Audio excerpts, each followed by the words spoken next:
Espresso Old Fashion. Add 1 ounce simple syrup, 1 ounce bourbon, and stir.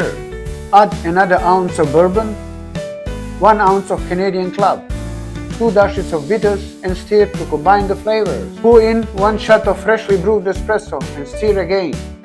Now in a shaker add ice